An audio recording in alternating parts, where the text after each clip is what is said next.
नमस्कार, सुबह के 8 बज चुके हैं और वक्त हो चला है टॉप एजेंडे का। मैं हूं आपके साथ ऋतु तिवारी पोखरियाल।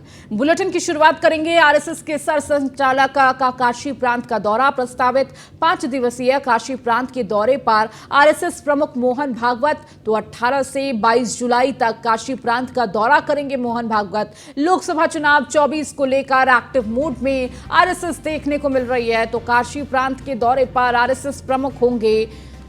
5 दिवसीय काशी प्रांत के दौरे पर आरएसएस प्रमुख मोहन भागवत। तो 18 से 22 जुलाई की तारीख जहां पर काशी प्रांत का दौरा करेंगे मोहन भागवत। लोकसभा चुनाव 2024 को लेकर एक्टिव मूड में आरएसएस है और लगातार आरएसएस के सर संघचालक का काशी प्रांत का दौरा प्रस्तावित। तो 5 दिवसीय ये दौरा है। तो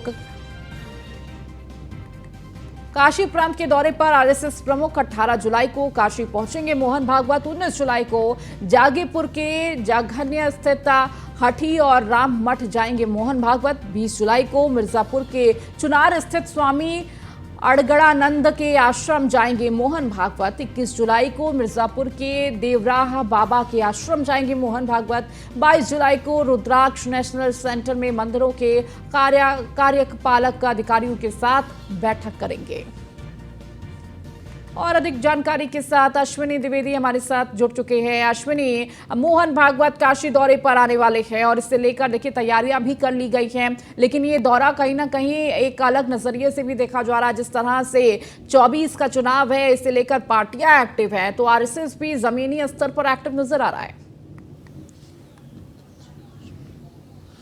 बिल्कुल 2024 का लोकसभा चुनाव अगले साल होना है। भारतीय जनता पार्टी खुद एक्टिव है, लेकिन अब उसकी मुख्य धुरी जो होती है संघ, वो भी एक्टिव होने जा रहा है। तमाम जो पदाधिकारी संघ के हैं, चाहे मोहन भागवत जो प्रमुख हैं, वो अब उत्तर प्रदेश के दौरे पर आ रहे। 5 दिवसीय दौरा होगा और ठीक उससे पहले सह सहकारवा हैं जो दत्तात्रेय होस बोले, वो वर्तमान समय में यूपी दौरे पर हैं। कल उन्होंने बैठक भी लखनऊ में की थी। तमाम अगले 6 महीने का जो कार्यक्रम है उनको सुनिश्चित कराया था किस तरीके से कार्यक्रम होना, साथ ही साथ गुरु पूर्णिमा के दिन जो कार्यक्रम होता उसको वृहद स्तर पर कराने का निर्देश दिया था। निश्चित तौर पर उसके बाद मोहन भागवत हैं, उनका यूपी दौरा है। 5 दिवसीय दौरे पर उत्तर प्रदेश आएंगे। काशी प्रांत में उनका दौरा रहेगा। 18 से लेकर के 22 जुलाई तक उनका दौरा रहेगा। 18 और 19 जुलाई को वो जो है गाजीपुर जिले के प्रवास पर रहेंगे। साथ ही साथ 20 और 21 जुलाई को मिर्जापुर जिले के प्रवास पर रहेंगे। इसके अलावा 22 जुलाई को जो बनारस वाराणसी में ही जो कन्वेंशन सेंटर, रुद्राक्ष कन्वेंशन सेंटर है, वहां पर तमाम जो प्रमुख मंदिर हैं उत्तर प्रदेश के, उनके जो कार्यपालक अधिकारी होते हैं उनके साथ बैठक करेंगे। निश्चित तौर पर कहीं ना कहीं अब उत्तर प्रदेश में आज जो संघ है वो भूमिका बनाना तैयार कर चुका है।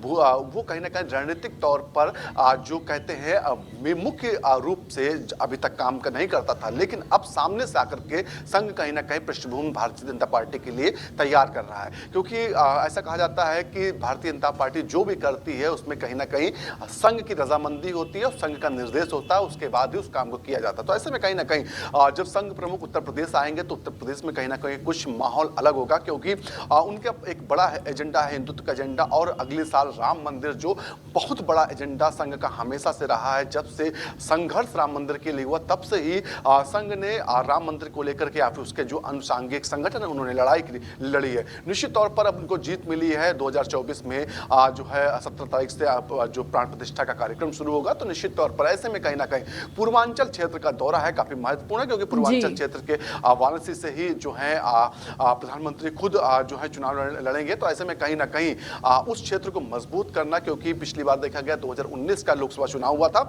उस दौरान कहीं ना कहीं पूर्वांचल का यही क्षेत्र सबसे कमजोर भी भारतीय जनता पार्टी का रहा था, क्योंकि गाजीपुर, मऊ, घोसी ये तमाम सीटें थी जहां पर भारतीय जनता पार्टी को हार का सामना करना पड़ा था। ऐसे में कहीं ना कहीं जब मोहन भागवत खुद वहां पहुंचेंगे तो स्थिति में कहीं ना कहीं काफी बदलाव होने की उम्मीद है। और कहीं ना कहीं भारतीय जनता पार्टी काफी लंबे समय से चाह रही थी कि जो संघ प्रमुख हैं वो उत्तर प्रदेश के दौरे पर आए और तमाम जो प्रमुख जगह हैं जहां पर कहीं ना ना कहीं भारतीय जनता पार्टी की कुछ स्थिति खराब पिछले चुनाव रहे थे, वहां पर कहीं ना कहीं प्रवास करें, वहां पर जाए। तो ऐसे में कहीं ना कहीं जब संघ प्रमुख जाएंगे, गाजीपुर एक मुख्य जगह है क्योंकि पिछली बार 2019 के लोकसभा चुनाव में भारतीय जनता पार्टी को वहां से हार मिली थी, और अभी जो विधानसभा चुनाव संपन्न हुए 2022 में, वहां पर भी अच्छा परफॉर्मेंस भारतीय जनता पार्टी नहीं कर पाई। तो ऐसे में कहीं ना कहीं संघ प्रमुख का यहाँ का दौरा काफी महत्वपूर्ण है। जी ठीक है अश्विनी, आप लगातार जुड़े रहिए और भी खबरों पर आपसे अपडेट लेंगे।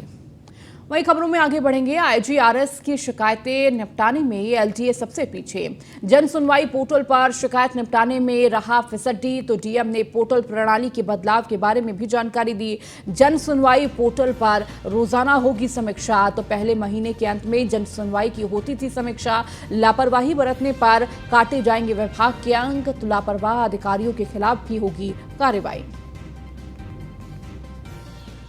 तो डीएम ने पोर्टल प्रणाली के बदलाव के बारे में भी जानकारी दी है। आपको बताते चले कि आईजीआरएस की शिकायतें निपटाने में एलटीए सबसे पीछे है।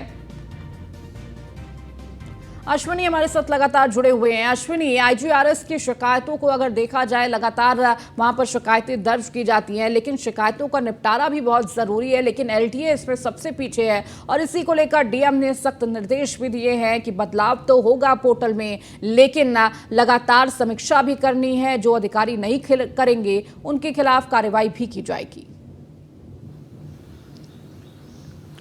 बिल्कुल, उत्तर प्रदेश में 2017 में योगी सरकार बनी थी, उसके बाद से लगातार आईजीआरएस यानी कि जन सुनवाई पोर्टल को लेकर के मुख्यमंत्री संजीदगी दिखाते हैं। समय समय पर अधिकारियों को निर्देश देते हैं कि आईजीआरएस के तहत जो शिकायतें आती हैं उनका निस्तारण जल्द से जल्द किया जाए। साथ ही साथ कागजी निस्तारण ना होकर के वाकई में निस्तारण किया जाए। जो शिकायत करता है उससे अधिकारी संपर्क करे, उससे पूछे, उसको जब तक वो संतुष्ट ना हो जाए तब तक कार्रवाई की जाए निश्चित तौर पर। लेकिन कहीं ना कहीं अधिकारी जो है कार्रवाई करते भी हैं तो सिर्फ कागजी कार्रवाई करते हैं। एलडीए की बात करें तो एलडीए को लखनऊ का महाभ्रष्ट विभाग कहा जा सकता है, क्योंकि जितना भ्रष्ट ये विभाग है शायद को विभाग हो, क्योंकि लखनऊ में बड़ी बड़ी बिल्डिंगें बन के तन जाती हैं लेकिन एलडीए को कानो कान खबर नहीं मिलती है, क्योंकि सूत्र बताते हैं वहां पर डीलिंग होती है और डीलिंग में कहीं ना कहीं जो कार्रवाई नहीं हो पाती। निश्चित तौर पर ऐसे में कहीं ना कहीं जो शिकायतें आती हैं उन पर वह कार्रवाई नहीं होती है। डीएम लखनऊ जो है शिवपाल गंगवार, उन्होंने समीक्षा की। समीक्षा में पाया कि एलडीए लखनऊ में एक ऐसा विभाग है जो सबसे ज्यादा फिसड्डी है जो है आईजीआरएस का निस्तारण में। निश्चित तौर पर उसके बाद उन्हें तमाम अधिकारियों को साफ तौर पर कहा है कि आईजीआरएस में कई बदलाव किए गए नियमों में। अब नए नियम के तहत अगर कोई एक प्रकरण में कोई विभाग जो होता है डिफाल्टर पाया जाता है तो संबंधित अधिकारी होगा, उस पर कार्रवाई होगी। साथ ही साथ यही का अगर काम 1 महीने में 3 बार होती है तो उस अधिकारी पर विभागीय कार्रवाई भी होगी। निश्चित तौर पर ऐसे में कहीं ना कहीं जो जिला के जिलाधिकारी हैं वो काफी सख्त हैं, क्योंकि मुख्यमंत्री ने साफ तौर पर कहा है आईजीआरएस के तहत जो शिकायतें आती हैं उनका अगर निस्तारण नहीं होता तो उसके जिम्मेदार सीधे तौर पर जो जिले के डीएम होंगे, जिलाधिकारी वो होंगे। तो निश्चित तौर पर कहीं ना कहीं अपनी जिम्मेदारी को देखते हुए जिलाधिकारी सख्ती दिखा रहे हैं। साथ ही साथ उन्होंने अब एक और नियम बनाया है जिसके तहत सब जो जिलाधिकारी आईजीआरएस की समीक्षा हर महीने में होती थी, 1 महीने में 1 बार होती थी, लेकिन अब हर दिन की जाएगी। इसको लेकर के जो है एक नोडल अधिकारी बनाए गए हैं जो एडीएम स्तर के हैं, जो राजस्व वित्त प्रभार देखते हैं। साथ ही साथ 5 जो है अन्य अधिकारी के साथ जोड़ा गया जो सह नोडल अधिकारी होंगे, रोजाना समीक्षा करेंगे। समीक्षा की रिपोर्ट जो होंगी जिलाधिकारी को दी जाएगी और जिलाधिकारी हर रोज देखेंगे कि कौन सा विभाग बेहतर काम कर रहा है, कौन सा नहीं कर रहा। जो विभाग बेहतर काम कर रहा होगा कहीं ना कहीं उसको शाबाशी दी जाएगी और जो विभाग खराब काम कर रहा होगा उस पर कहीं ना कहीं कार्रवाई होंगी। निश्चित तौर पर आईजीआरएस एक बड़ा मुद्दा सरकार के लिए, लेकिन कहीं ना कहीं अधिकारियों की लापरवाही के चलते लोगों की समस्याओं का निस्तारण यहाँ पर नहीं हो रहा। जी ठीक है, बहुत शुक्रिया अश्विनी इस जानकारी को देने के लिए। खबरों में आगे बढ़ेंगे, बात सहारनपुर की करेंगे, जहां पर भीम आर्मी चीफ चंद्रशेखर रावण पर जानलेवा हमला का मामला। देवबंद के मिरकपुर गांव के पास हमलावरों की कार बरामद हुई है। पुलिस ने हिमांशु नाम के एक युवक को हिरासत में भी लिया है। पकड़े गए युवक से पूछताछ में जुटी हुई है पुलिस। कार से आए हमलावरों ने की थी चंद्रशेखर रावण पर फायरिंग। पेट को छूते हुए निकल गई थी गोली। चंद्रशेखर रावण की तबीयत बेहतर, तो आज हो जाएंगे अस्पताल से डिस्चार्ज। तो कौन है चंद्रशेखर रावण, आपको वो भी बता देते हैं। चंद्रशेखर 2015 से ही भीम आर्मी के बैनर तले पॉलिटिकल मूवमेंट चलाते रहा है। तो भीम आर्मी के चीफ चंद्रशेखर रावण ने अपनी पार्टी आजाद समाज पार्टी साल 2020 में बनाई। दलित हितों के लिए मजबूती और निडरता के साथ उठाए गए इनके कदमों से जल्द ही पार्टी की पहचान बनी। बिजनौर, बुलंदशहर, सहारनपुर जैसे कुछ जिलों में भीम आर्मी काफी प्रभाव है। तो टाइम मैगजीन की 100 प्रभावशाली लिस्ट में भी शामिल रहे। तो 2022 के चुनाव में गोरखपुर से सीएम योगी आदित्यनाथ के खिलाफ चुनाव लड़ा।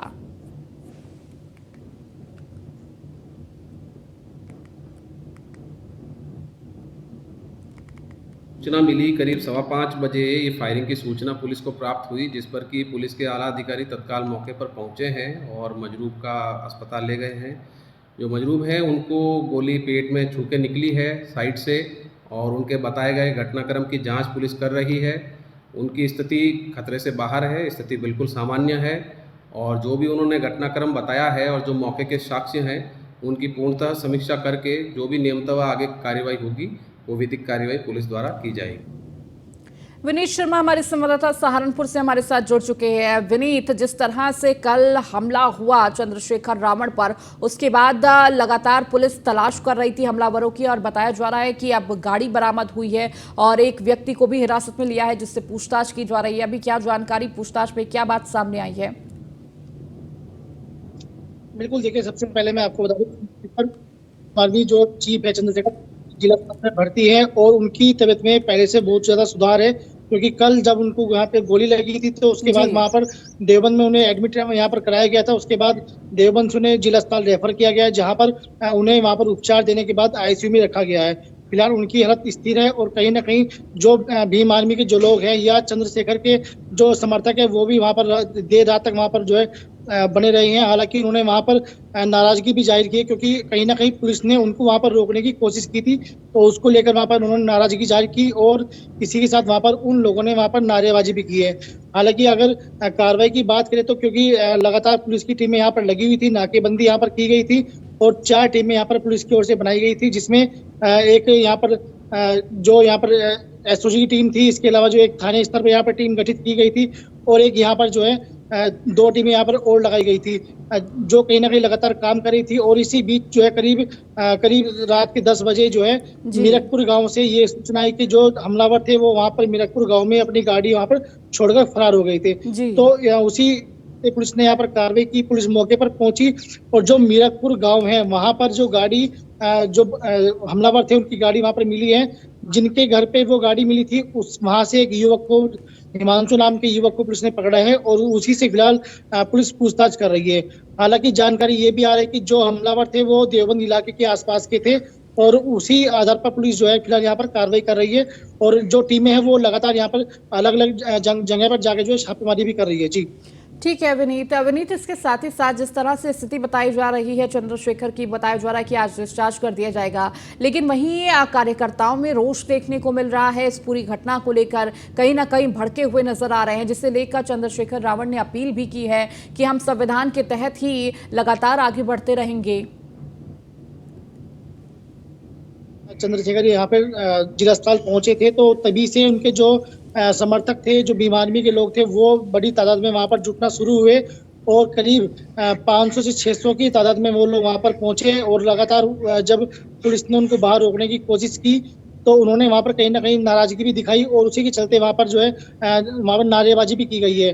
तो इसी के चलते उसी बीच जो है चंद्रशेखर जब वहां पर आईसीयू में जा रहे थे तब उन्होंने बीच से ये वहां पर जो है जो समर्थक थे उनके जो लोग नारेबाजी कर रहे थे उनके लिए ये मैसेज वहां पर पहुंचाया कि सभी लोग शांति बनाए रखें और मैं बिल्कुल ठीक हूँ, किसी भी तरह की कोई दिक्कत नहीं है। बाकी उन्होंने सहयोग करने की बात जो समर्थक थे उनके साथ यहाँ पर की है और बाद में फिर दोबारा से एक वीडियो जारी करने के बाद उन्होंने फिर यही अपील की कि सभी लोग जो है यहाँ पर शांति बनाए रखें, क्योंकि पुलिस का काम है, पुलिस लगातार लगी हुई है और पुलिस को अपना काम करने दीजिए। तो कहीं ना कहीं क्योंकि चंद्रशेखर जो है एक बड़े नेता यहाँ पर बनकर उभरे हैं तो उनके जो समर्थक हैं उस जब नेता को यहाँ पर किसी बड़ी परेशानी होती है, दिक्कत में थे उनके नेता, तो उस चीज को लेकर कहीं ना कहीं जो समर्थक है उन्हें यहाँ पर दिक्कत भी होती है, उनमें नाराजगी भी होती है। तो वही सब चीजें थी, क्योंकि एक बड़ा यहाँ पर ये हमला था, चंद्रशेखर के ऊपर बड़ा हमला हुआ है यहाँ पर और उसको लेकर ये नाराजगी यहाँ पर जो समर्थक थे उन्होंने यहाँ पर जाहिर की है। हालांकि ठीक है। जब चंद्रशेखर यहाँ पर अस्पताल में भर्ती थे तो विपक्ष के कई नेता वहां पर पहुंचे, सपा के वहां पर नेता पहुंचे, वहां पर आरएलडी के नेता भी वहां पर पहुंचे, तो सभी लोगों ने नाराजगी जाहिर की और कहीं ना कहीं सरकार को घेरने की वहां पर कोशिश भी की। ठीक है विनीत, बहुत शुक्रिया इस जानकारी को देने के लिए। खबरों में आगे बढ़ेंगे। क्या 2024 के चुनाव में बीजेपी विपक्ष को अपनी पिच पर खेलने के लिए मजबूर कर देगी? अमेरिका से लौटने के बाद प्रधानमंत्री ने भोपाल में पहली सभा में जो तेवर दिखाई, उससे तो ये बात लगभग स्पष्ट है कि 2014 और 2019 में जिस तरह बीजेपी ने समूचे विपक्ष को अपनी तैयार पिच पर खेलने को मजबूर कर दिया था, कुछ उसी राह पर बीजेपी इस बार भी आगे बढ़ती दिख रही है। पिछले चुनावों में उलट इस बार बीजेपी के तरकश में कुछ ऐसे तीर भी हैं जो विपक्ष के हर दांव को चित करने वाले हैं। बीजेपी के जाल में फंस गया विपक्ष। बीजेपी का एजेंडा विपक्ष का फूटा भांडा। 2024 में बीजेपी की पिच पर खेलेगा विपक्ष। नरेंद्र मोदी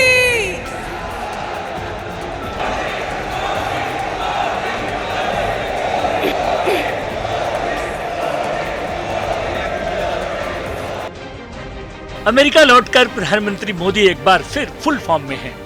ये मोदी के भाषण ने ये साफ कर दिया है कि इस बार भी बीजेपी की रणनीति काम कर गई है और जो चक्रव्यूह बीजेपी बिछाने जा रही है उसमें एक बार फिर विपक्षी पार्टियां खुद ब खुद फंसने को तैयार हैं। मसलन समान नागरिक संहिता के मुद्दे के अलावा प्रधानमंत्री ने वंशवाद, भ्रष्टाचार और अलग अलग पार्टियों के घोटालों की चर्चा छेड़ी। ये वो मुद्दे हैं जो 2014 और 2019 दोनों चुनावों में बीजेपी के लिए कारगर साबित रहे थे। इसके उलट दोनों चुनावों में विपक्ष सिर्फ जवाब देता रह गया।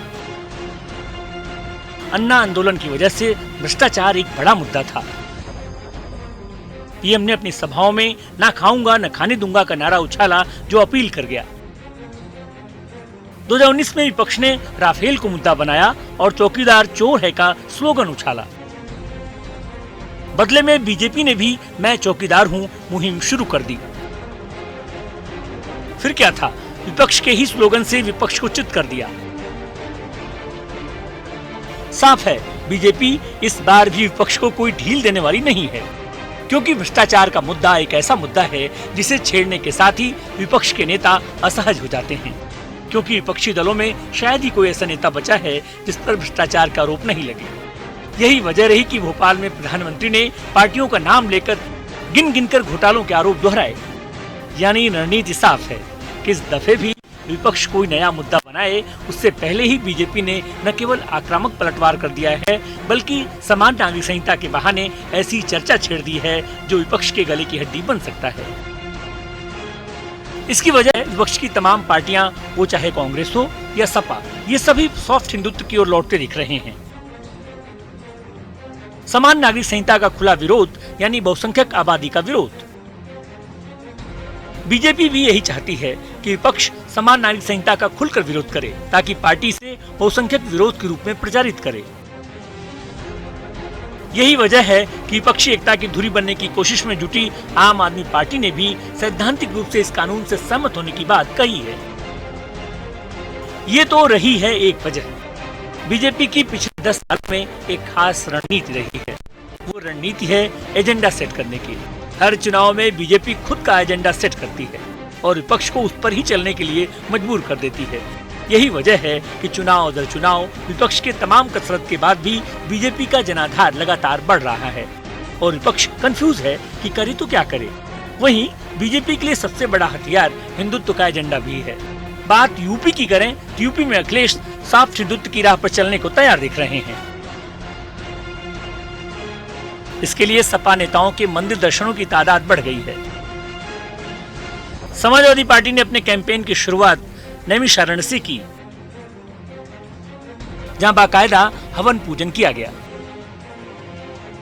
शिवपाल ने असुरों के नाश तक की बात कह दी। आदि पुरुष फिल्म को लेकर भी समाजवादी पार्टी के नेताओं को चिंता होने लगी। स्वामी प्रसाद मौर्य जैसे नेता जो रामचरितमानस जला देने की बात करते थे,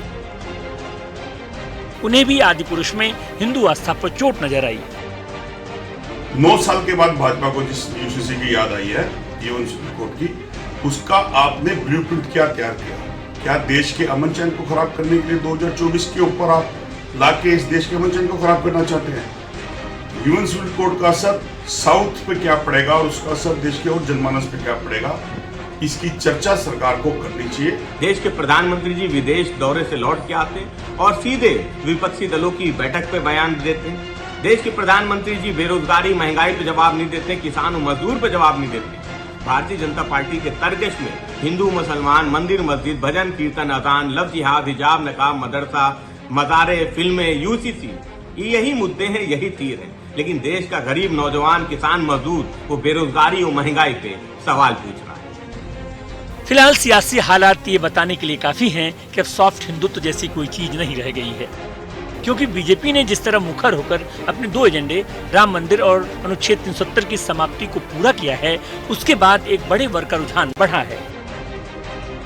इन दोनों एजेंडे को पूरा करके बीजेपी ने दिखाया है कि उनकी कथनी करनी में भेद नहीं है। यही वजह है कि पीएम ने समान नागरिक संहिता की बात की तो पूरे विपक्ष के कान खड़े हो गए। इतना ही नहीं, जनवरी में राम मंदिर का भी उद्घाटन होना है, जो लोकसभा चुनाव से ठीक पहले होगा। इवेंट मैनेजमेंट में माहिर बीजेपी राम मंदिर के उद्घाटन को अच्छे से भुनाने में कोई कोर कसर नहीं छोड़ने वाली,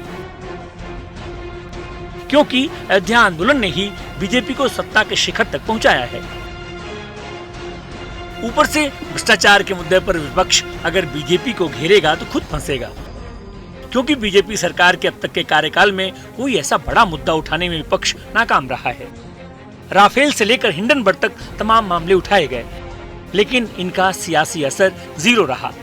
ऐसे में फ्रंट फुट के मोर्चे पर खुद खड़े पीएम मोदी के सामने विपक्ष की बॉलिंग का क्या हश्र होगा, समझना मुश्किल नहीं है। Bureau report, news 1 India.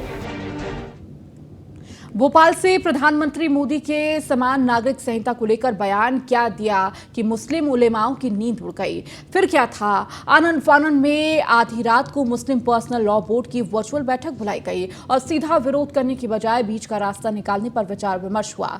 सवाल उठता है कि क्या समान नागरिक संहिता पर सरकार के रुख से उलेमा घबरा गए हैं और उलेमाओं का ताजा रुख क्या देश के बदले मिजाज की तस्वीर दिखाने के लिए काफी है। आपको एक रिपोर्ट दिखाएंगे। यूसीसी पर पीएम मोदी का बयान, मुस्लिम उलेमाओं की नींद हराम। आधी रात के मंथन में क्या निकला समाधान।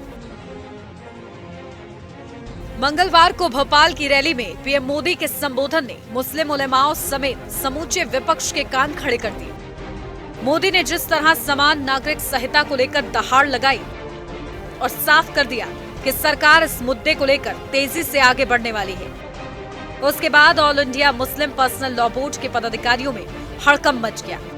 आनन फानन में बोर्ड के मेंबर्स ने बैठक बुलाई और वर्चुअली आधी रात तक इस बात पर मंथन करते रहे कि आखिर सरकार के इस रुख पर क्या किया जाए। बैठक में बोर्ड से जुड़े तमाम वकील और कानून के जानकार भी मौजूद रहे। बैठक में फैसला लिया गया कि बोर्ड की तरफ से एक ड्राफ्ट तैयार किया जाएगा, जिसे लेकर लॉ कमीशन के अध्यक्ष से मिलने का समय मांगा जाएगा। ड्राफ्ट में शरीयत के जरूरी हिस्सों को यूसीसी के ड्राफ्ट में शामिल करने की मांग की जाएगी। सवाल उठता है कि क्या उलेमा मान चुके हैं कि केंद्र सरकार ने अगर समान नागरिक संहिता को लेकर गंभीर रुख दिखाया है तो सरकार इसे पूरा करके ही दम लेगी, क्योंकि अब तक जिस तरह का तीखा विरोध बोर्ड की तरफ से किया जाता रहा है, वैसा विरोध इस बार नहीं किया गया। उल्टे लॉ कमीशन के सामने जाकर अपना पक्ष रखने का फैसला किया गया। जाहिर है ये सब कुछ देश के बदले मिजाज का प्रभाव है, जिसे देखते हुए सीधे विरोध से कुछ हासिल होगा, इसमें संदेह है। वहीं पीएम के बयान के बाद बीजेपी नेताओं में समान नागरिक संहिता का समर्थन करने की होड़ मची हुई है। वैसे समान नागरिक संहिता को लेकर विपक्ष और मुस्लिम संगठनों की ओर से जो तर्क दिए जा रहे हैं, उन्हें भी जानना जरूरी है। कहा जा रहा है कि 3 तलाक कानून बनने के बाद भी कोई फर्क नहीं पड़ा।